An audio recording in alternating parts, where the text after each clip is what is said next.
Welcome back to Fox Recaps. Today, I'm going to explain the movie The Invention of Lying, released in the year 2009.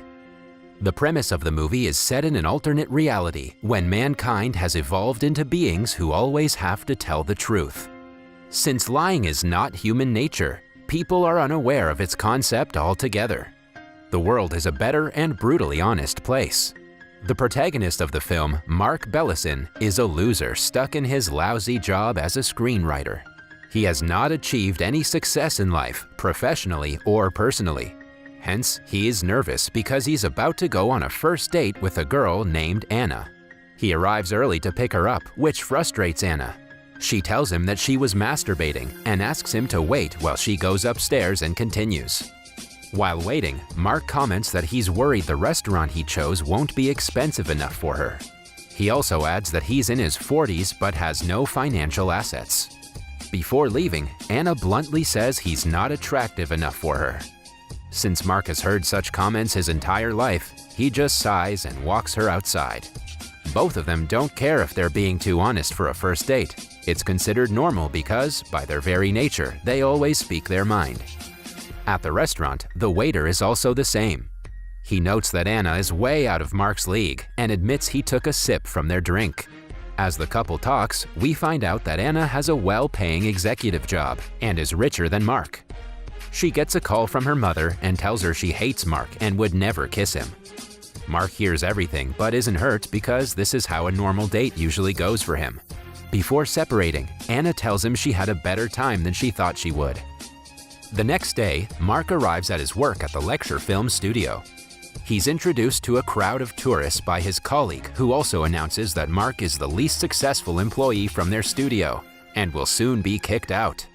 The receptionist, Shelley, makes fun of him for his incompetence and is certain he's getting fired today. As she had predicted, Mark's boss, Anthony, insults him for his pathetic writing about the Black Plague and fires him. Right after, he gets a message from Anna who says that although she enjoyed his company, based on his genetic looks, financial condition, and position in life, she is rejecting him. A distressed Mark gets even sadder when Shelley and his competitor Brad comment how they've always despised working with him. To them, he will always be a loser. Mark then goes to a nursing home named A Sad Place for Hopeless Old People. He meets his mother Martha and tells her that he was fired. The two believe that being a loser is something their family gets as heritage. Mark's problems add up when his landlord arrives asking for the month's rent. After finding out that he has no job, the landlord gives him a day to move out, as he's no longer capable of paying the rent. By the end of the day, Mark is desperate and about to go homeless. He goes to a bank to withdraw everything he has in his account. However, since the system is down, the cashier cannot see how much money he has. Instead, she just asks him, because in a world with no lies, the fear of deception is also absent. Mark only has $300 in the account, but something in him changes and he says that he wants $800. Technically, he didn't lie because he does want that much money, but the cashier thinks he's referring to the money in his account. The system turns back on and she checks it to find out he only has $300. Still, she trusts him more than she trusts the system. In the end, Mark leaves with $800 and a realization that he doesn't always have to tell the truth. Later, he's with his friend Greg at a bar. He tries explaining that he did the opposite of telling the truth, but no one understands him. They are so unfamiliar with the concept that when Mark lies about his name being Doug as an example, they believe that he is actually Doug. He registers that if he's the only person who can lie, everyone else is very gullible. He questions his friend what would he do if he had a chance to do anything in the world. The bartender and Greg both answer that they would sleep with a girl. To test his idea, Mark calls a girl walking past him and tells her the world will end if she does not have sex with him instantly. The girl doesn't question his source and rushes him to a nearby hotel. She's about to undress, but Mark feels uncomfortable because of how he landed the girl. He pretends to call NASA and claims that the world will be just fine even if they go their separate ways. The girl sighs in relief, thankful that everyone is safe. After that, Mark and Greg go for a drive, even though they're drunk. A police officer tries to arrest Greg for being intoxicated, but when Mark simply states that his friend is not drunk, he lets them go. The friends then go to a casino where Mark wins several rounds of roulette by lying to the dealer. The dealer doesn't doubt him and provides him with his prize. By the end of it, he leaves the casino with bundles of money. On his way back home, he meets his depressed friend Frank in an elevator. It turns out that the guy is planning to kill himself later. Mark makes up a lie and convinces Frank that he can do better in his life. Frank believes him instantly and is motivated to live. One night, Mark calls Anna and asks her out on a second date.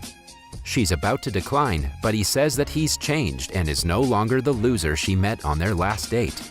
After the call, he watches a lecture film show which gives him an idea.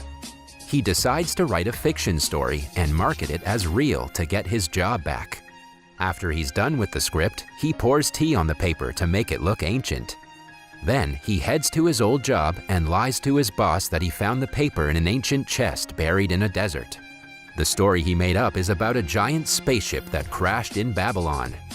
He recites it to everyone in the office, claiming that the Earth was saved by aliens in the 14th century. The alien king wiped out humans' memories to prevent them from remembering the events. In the end, the fictional king has written that a great writer with the name of Mark Bellison would put the story to human acknowledgement after being fired by his crap boss, Anthony, and mocked by his colleagues, Shelby and Brad. Everyone is impressed by the new discovery, and no one questions its authenticity.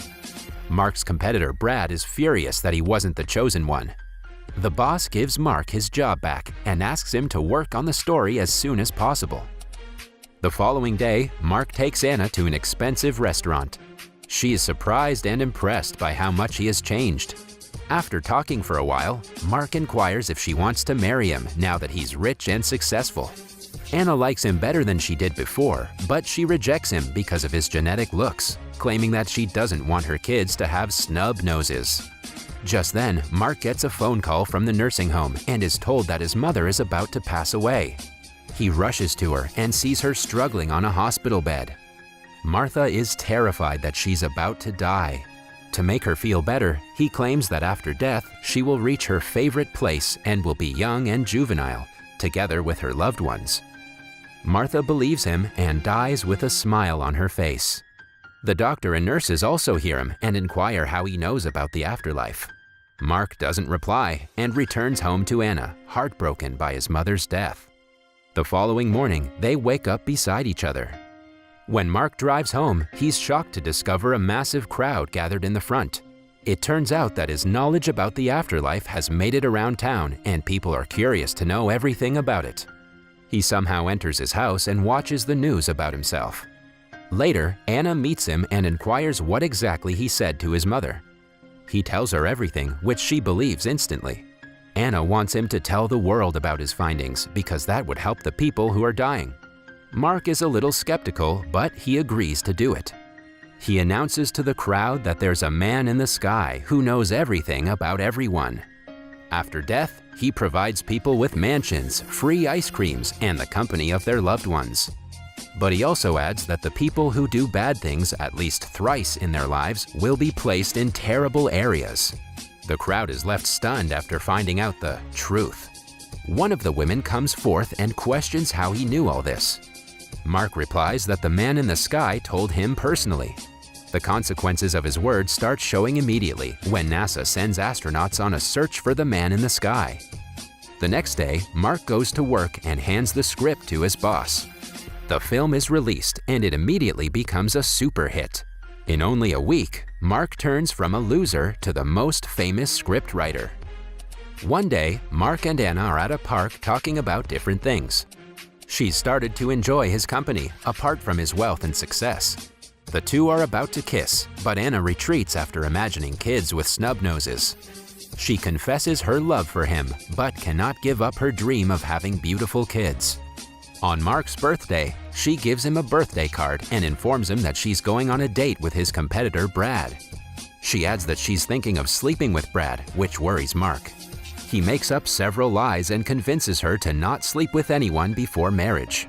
Following that, he opens his birthday card that contains a birthday coupon for him to have sex with her. Mark is excited but has to give up the coupon because of his lies. Later, Anna is with Brad on a date. Throughout the dinner, he boasts about his success and money and puts down Mark because of his looks. A few weeks pass, but Anna and Mark do not keep in touch. One day, she visits him to see that he's grown his hair and beard.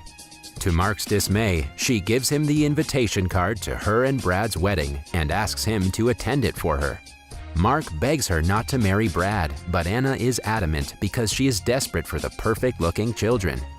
On the day of the wedding, Mark shaves and reluctantly goes to the venue only for Anna's happiness. The priest asks the crowd if they offer a better genetic matchup than the bride and groom. Everyone is silent when Mark takes a stand and says that Anna is happier with him. Brad laughs at his claim because Anna wouldn't be standing next to him if she were happier with Mark. He challenges Mark to ask the man in the sky what is best for Anna. Although Mark has the chance to fool everyone and get what he wants, he claims that only Anna knows what is good for her. He's about to walk back home, but Anna stops him and asks him to call the man in the sky. Mark finally confesses that there is no man in the sky. He lied to his mother so she would feel better before her death. A shocked Anna asks him why he didn't use his authority to make her marry him. Mark answers that marrying someone like her with a lie wouldn't be fair. In the end, Anna says that she wants kids with snub noses, and Mark smiles at the comment. In the last scene, the couple is having a meal together with their kid, and Anna is pregnant with their second child. That was all from the video. I hope you liked it. Subscribe for more content like this and hit the like button to help us out. Also, leave a comment if you want us to recap your favorite movie. Until next time, take care.